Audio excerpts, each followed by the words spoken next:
Hello, I'm Mark Galeotti of the Institute of International Relations Prague Centre on European Security, and I want to talk to you and give you three reasons why yesterday's protests in Moscow and across Russia as a whole were actually important.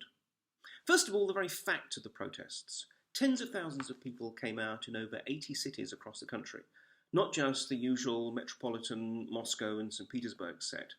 And I think that says something because basically these are the largest protests we have seen since 2011-2012, when there were widespread protests against Putin's return to the presidency and the rigged presidential elections. So I think it says something that although many people felt that the Russians have lost their appetite for protest, lost their hope, which is after all the main value from authoritarianism, when you can actually manage to persuade people that there is no chance of anything getting better, so why bother protesting? So Russians still have that optimism, which is important. The second key thing is actually the reason that they came out. What galvanized this was essentially a video that was put together by opposition leader Alexei Navalny's Anti-Corruption Foundation, looking very specifically at corruption by Prime Minister Medvedev and the villas and vineyards and so forth that he had accumulated. And what this has done is actually really quite effective. First of all, it actually targets Medvedev rather than Vladimir Putin. Not that Vladimir Putin isn't also corrupt, but the point is I think they realised that that would be just too dangerous. But they've still chosen a high-profile target. But perhaps most importantly, this has done something that has been lacking until now. Look, Russians know the extent to which their elite is tremendously corrupt, busy embezzling on an industrial scale.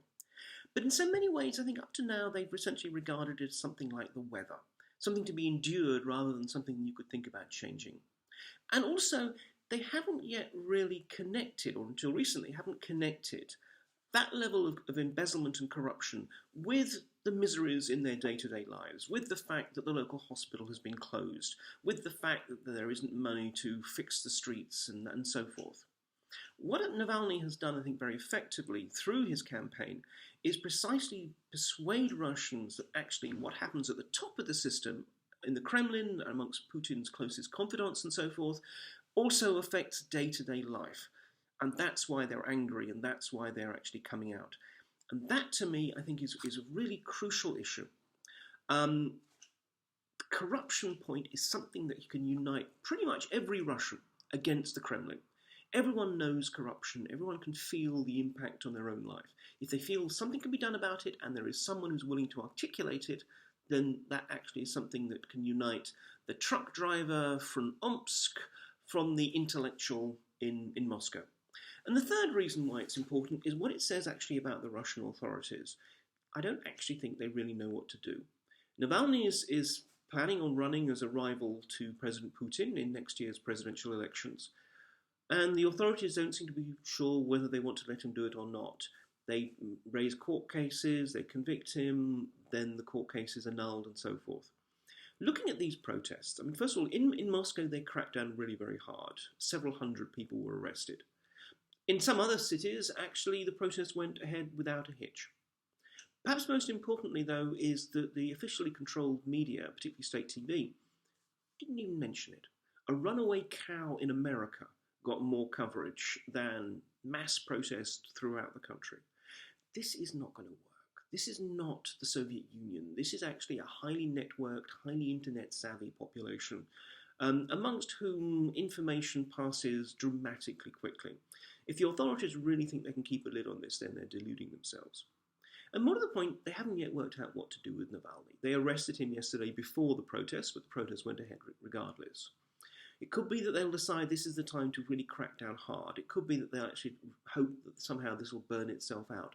Either way, though, the point is they cannot do nothing. Even doing nothing is a choice in and of itself. And this is therefore why we need to be watching it, because I think what's going to happen in the next week or month, it'll tell us about the mood of the authorities, how afraid of their own people they are, how afraid of Navalny. That will tell us much about the level of confidence within this system. Putin, after all, he doesn't give real interviews. Putin's people don't talk to the media. They don't share their views with us. We have to look at what they do as our best index of that.